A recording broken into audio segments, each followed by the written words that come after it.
Salut tout le monde et bienvenue à ce Deep Dive, une édition spéciale qu'on a préparée pour les auditeurs de Vintage Car Chronicle. Ah oui. Aujourd'hui, on va se plonger dans l'histoire d'une voiture française emblématique, la Peugeot 306 S16. Ah, la 306 S16. Attachez vos ceintures, on est parti pour une plongée fascinante. Une voiture qui a marqué son époque, c'est clair. Absolument, on va décortiquer son parcours, Oui. ses différentes versions, ses performances face à la concurrence. Hum, hum. On a un programme chargé, vous êtes prêts? Carrément.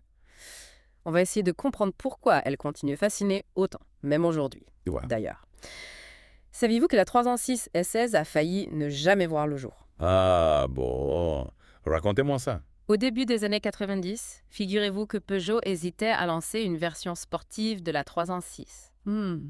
Il sortait du succès phénoménal de la 205 GTI, Oui. une vraie icône des années 80, Oui. et il craignait de ne pas pouvoir faire aussi bien. Oui, c'est compréhensible. L'ombre de la 205 GTI était immense. Exactement. Mais ils ont quand même décidé de se lancer. Ouais. Oui, et pour marquer une rupture avec le passé, ils ont choisi de ne pas utiliser l'appellation GTI en France. Ah ouais. Ils l'ont remplacé par SS pour évoquer la sportivité et la sophistication. Intéressant comme stratégie marketing. Et, Et la voiture en elle-même, qu'est-ce qu'elle avait dans le ventre? eh bien, la recette qui a fait le succès des GTI, un excellent châssis, une direction précise et un comportement routier très joueur. Donc sur le papier, tous les ingrédients pour un nouveau succès. Oui, mais il y avait un hic, le moteur. Ah. La première version était équipée du 2 litres ACAV de 150 chevaux. Ouais. Et disons qu'il n'a pas vraiment fait l'unanimité. Qu'est-ce que c'est que ce système ACAV? Alors, ACAV, ça veut dire admission à carburateur et admission variable. D'accord. Un système assez complexe qui visait à améliorer le couple à bas régime. Le problème, c'est qu'il bridait le moteur, qui manquait cruellement de caractère et de pep. Donc un châssis de folie, mais un moteur un peu décevant. Exactement. Je comprends que les critiques étaient mitigées. Imaginez un châssis affûté, capable d'enchaîner les virages avec une précision diabolique, mais bridé par un moteur qui avait du mal à suivre. Oui, je vois le tableau. Frustrant, n'est-ce pas? Ah oui, carrément. Et comment Peugeot a réagi face à ces critiques? Eh bien, ils ont écouté. Et en 1996, ils ont sorti une nouvelle version de la 306 S6 avec un moteur profondément revu, D'accord. exile le système ACAV, Ouais. place à un 2 litres plus puissant et plus rageur, développant 167 chevaux. Ah ça, c'est du changement. Et pour accompagner ce nouveau moteur, ils ont introduit une boîte de vitesse à 6 rapports, une première pour la marque, Ah oui. une boîte au rapport court pour exploiter pleinement le potentiel du moteur. 167 chevaux, 6 rapports. Là, on commence à parler. Oui. J'imagine que les amateurs de sensations fortes ont dû être ravis. Absolument, la 306 S16 a enfin trouvé le moteur qu'elle méritait. Une vraie machine à enchaîner les virages avec une agilité et une précision redoutables. Et il ne faut pas oublier le restylage de 1987. Ah oui, la fameuse phase 2, Exactement. avec de nouveaux phares, une nouvelle calandre, des feux arrière modernisés, Ouais. des petites retouches qui lui ont donné un sacré coup de jeune. Et cette phase 2, elle a eu du succès. Donc oui, imaginez, le look de la phase 2, Ouais. combiné au moteur 167 chevaux et à la boîte 6. La recette parfaite. On a parlé des origines du moteur, mais il faut parler du comportement routier de la 306 S16. Oui. Salué par tous les journalistes à l'époque. Qu'est-ce qui la rendait si spéciale sur la route? C'est une combinaison de plusieurs facteurs. Déjà, le châssis. Oui. Excellent, très rigide et bien équilibré. Ensuite, la direction, précise et informative, D'accord. pour placer la voiture exactement où on le voulait. Et puis les suspensions. Un excellent compromis entre confort et tenue de route. Sans oublier les fameuses roues arrière directrices, une technologie assez unique à l'époque. Ah oui, les roues autodirectionnelles. Un système hérité de la Citroën ZX qui permettait aux roues arrière de braquer légèrement dans les virages pour une agilité incroyable, une capacité à enrouler les virages. Donc une sorte de karting déguisé en berline compacte. Disons qu'elle avait un côté très joueur, très fun à conduire.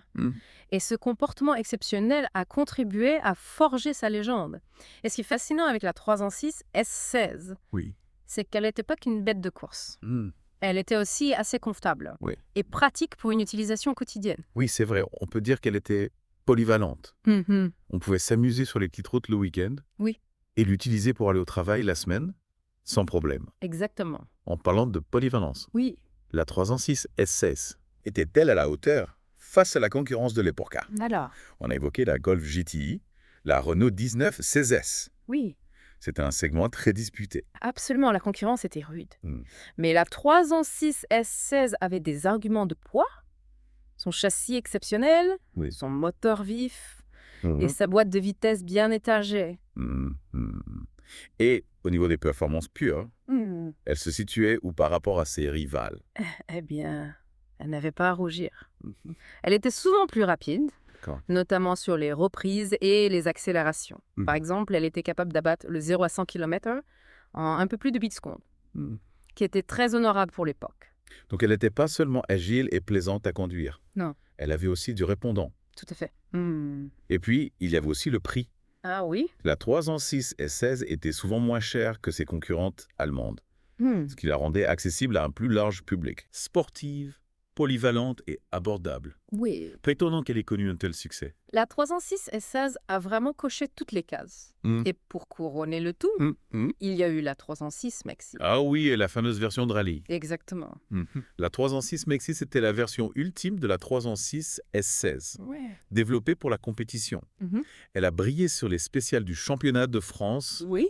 et du monde, avec des pilotes comme Gilles Panizzi et François Delecourt au volant. J'imagine que ça a contribué à renforcer l'image sportive de la 306. Absolument. Les victoires de la 306 Maxi en rallye ont prouvé le potentiel de la voiture et de son châssis. Ouais. Ça a donné une aura de performance à toute la gamme 306. Et aujourd'hui, plus de 20 ans après sa sortie, la 306 S16 continue de fasciner. Oui. Pourquoi, à votre avis? Je pense que c'est un ensemble de deux facteurs. D'abord, il y a le côté nostalgique. La 306 S16 représente une époque où les sportives étaient encore relativement simples et abordables. Oui, c'est vrai. Une époque où l'électronique n'était pas omniprésente, Exactement. où le plaisir de conduire était au centre de tout. Tout à fait. Ensuite, il y a la qualité de fabrication. Oui. La 306 S16 est une voiture robuste, fiable, Ouais. qui vieillit bien si elle est entretenue correctement. C'est important, surtout quand on parle d'une voiture qui a plus de 20 ans. Et puis, il y a le design. La 306, même dans sa version restylée, Ouais. a une ligne élégante et sportive qui n'a pas pris une ride. C'est vrai, son design est intemporel. On dirait qu'elle sort tout juste de l'usine. Et tout ça contribue à faire de la 306 S16 un modèle recherché sur le marché de l'occasion. Les prix ont tendance à grimper, Ah oui. surtout pour les versions 167 chevaux et les séries limitées. Si on veut s'offrir une 306 S16 aujourd'hui, à quoi faut-il faire attention? Quels sont les pièges à éviter? Il y a quelques points importants à vérifier. Déjà, l'état général de la carrosserie. Oui. La 306 est sensible à la corrosion. D'accord. Il faut donc inspecter attentivement les passages de roues, Ouais. les bas de caisse, les soubassements. Donc on prend sa lampe torche et on y va. Exactement. Mhm.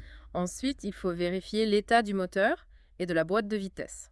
D'accord. Un essai routier est indispensable pour détecter d'éventuels problèmes. N'hésitez pas à faire appel à un mécanicien spécialisé si vous avez un doute. Et au niveau des versions, est-il des choses particulières à savoir? Comme on l'a vu, les versions avec le moteur 167 chevaux et la boîte 6 sont les plus recherchées. D'accord. Elles offrent les meilleures performances et sont considérées comme les plus abouties.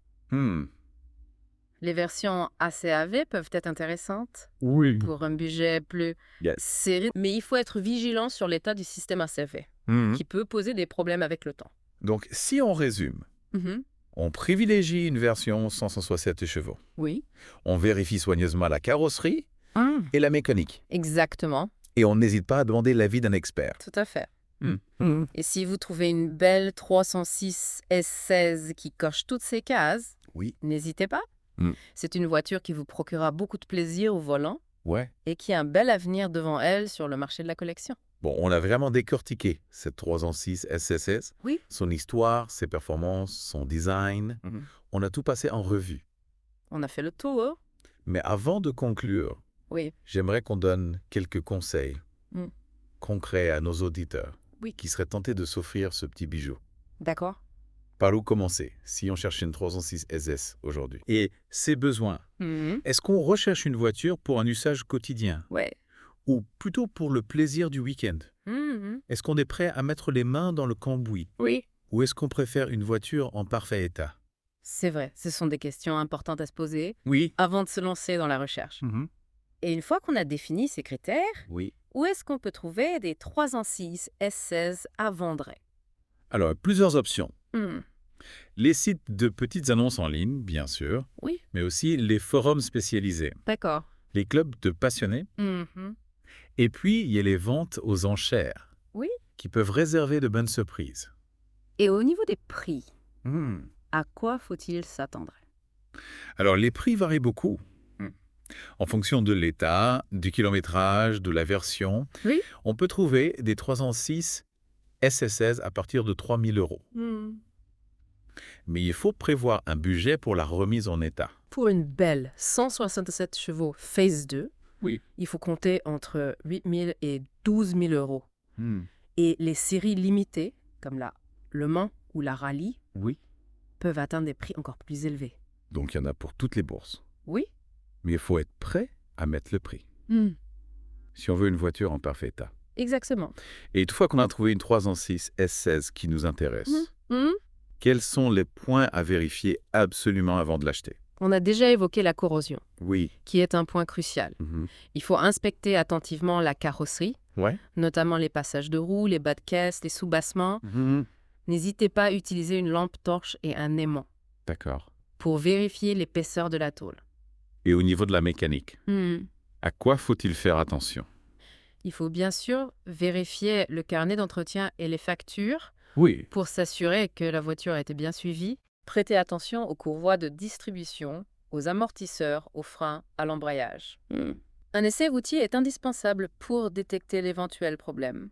Et pour les versions ACAV, on vérifie quoi en particulier? Alors, le système ACAV peut être source de problèmes. D'accord. Il faut donc bien le vérifier avant d'acheter. Oui. Assurez-vous que le moteur tourne rond, qu'il n'y a pas de bruit suspect Ouais. et que le système de variation d'admission fonctionne correctement. Donc, on n'hésite pas à être méticuleux lors de l'inspection. Oui. Et si on n'est pas un expert en mécanique, est-ce qu'il est conseillé de faire appel à un professionnel? Oui, c'est toujours une bonne idée de faire expertiser la voiture par un mécanicien spécialisé avant de l'acheter. D'accord.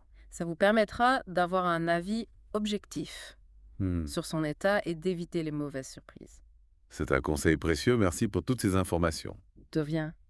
J'espère que ça aidera nos auditeurs à trouver la 3 en 6 SS de leur rêve. Et n'oubliez pas que c'est une voiture qui procure beaucoup de plaisir au volant. Absolument. Alors profitez-en. Oui. Merci à tous de nous avoir écoutés pour ce Deep Dive Merci. spécial concocté pour Vintage Car Chronicles. Au revoir. N'oubliez pas de nous retrouver chaque jour pour de nouvelles aventures automobiles. À bientôt. À bientôt.